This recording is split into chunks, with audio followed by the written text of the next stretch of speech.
So I'm delighted this morning to be with Jennifer Hobart, and huge thanks to Alex Hurn first of all. So I asked Alex to bring in a member of Sillence Hurn's team to the upcoming event, which is focused on insider secrets of project management. Jennifer, in terms of your background prior to Sillence Hurn, do you want to just explain how you've got involved in Sillence Hurn and what your background? I know you were at JLL for almost 4 years beforehand, and JLL is one of the big names out there. Nearly everyone in the industry would recognize JLL. Yeah, so I have had quite a varied experience in the lead up to joining Sillence Hurn.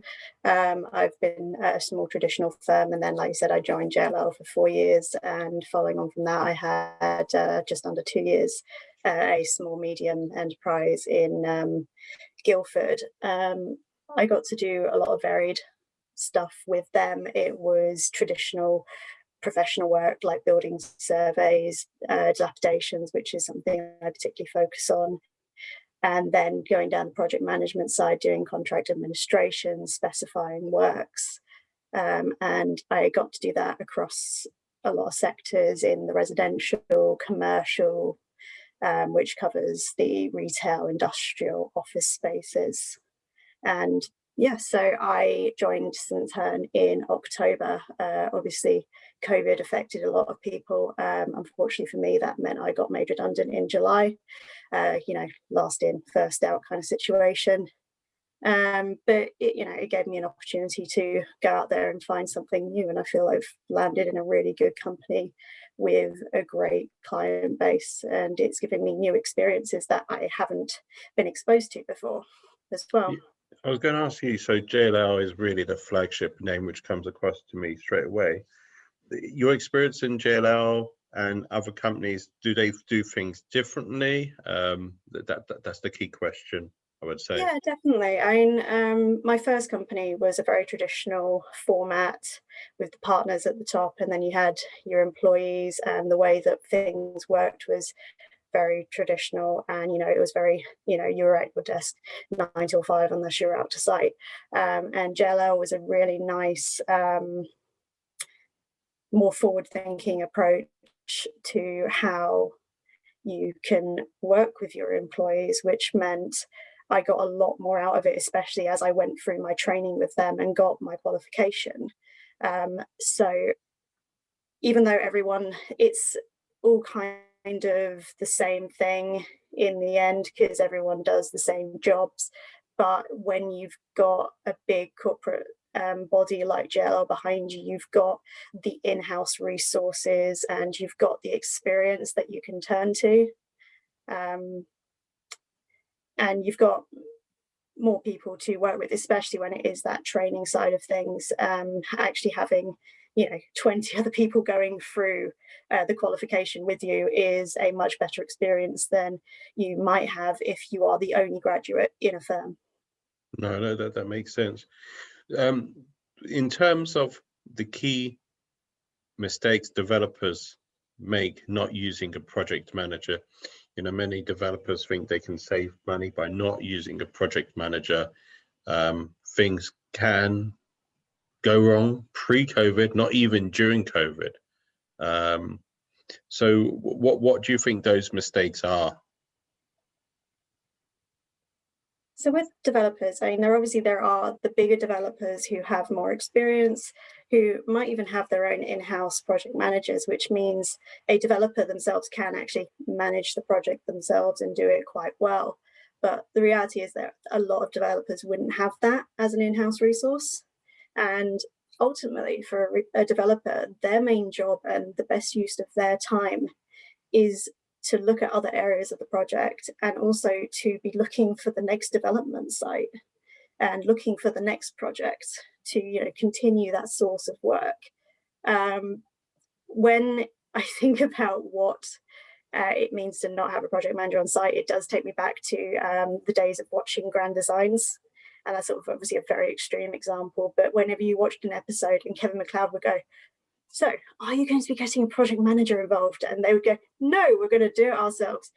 it was just guaranteed to be a good episode because you knew at the end the project would have been delayed massively.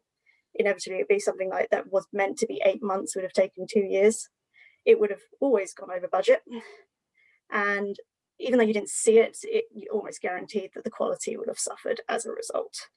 And it is always down to that, the triangle of the time, the cost, the quality. And it depends on what the developer wants. Most of the time, it is time, because time is money.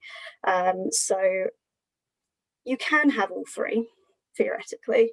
You can have, something that is done on time, to good cost, to quality, and to a good quality. And by the way you do that is by hiring a professional that can keep an eye on things and make sure that happens for you, which is a project manager, because they create a sense of direction for the project, especially if you get them in early. They will review your So when you say early, Jennifer, how early is too early?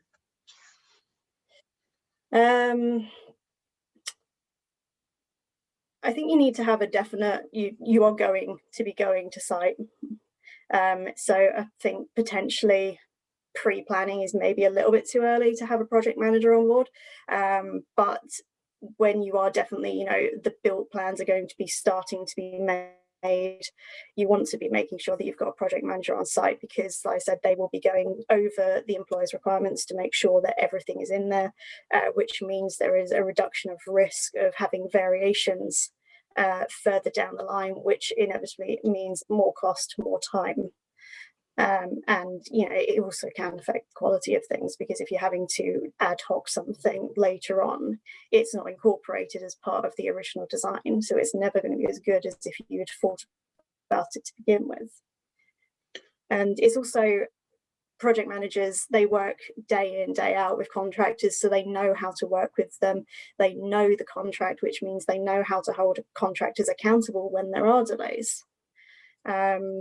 So that's a key differential, wouldn't you say? Is day in, day out. So that's their specialism. It's not part of what they do.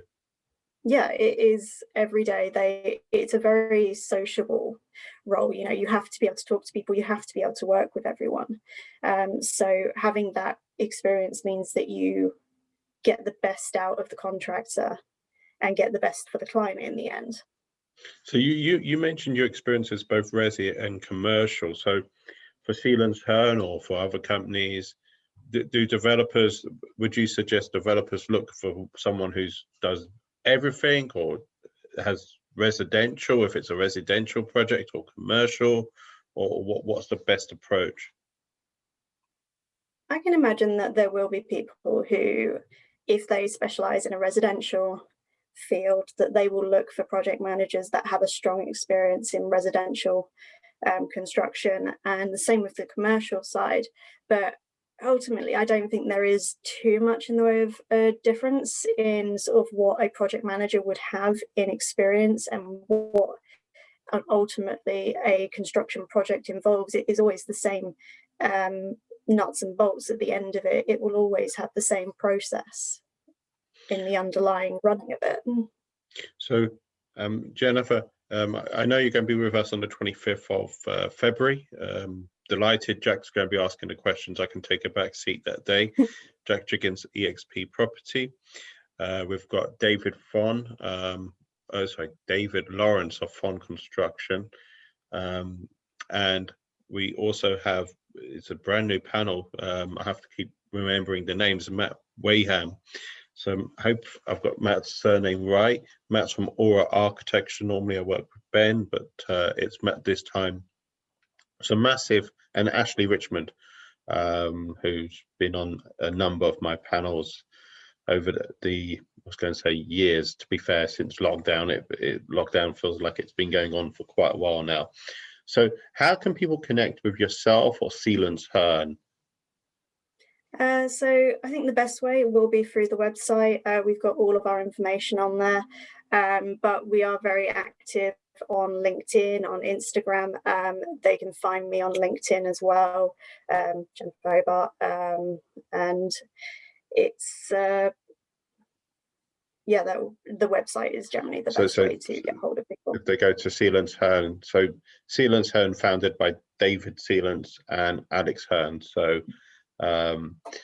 based in Southampton, am I right? Yes. Yep, brilliant. So Jennifer, massive thanks for taking time out this morning, and massive thanks to our listeners as well.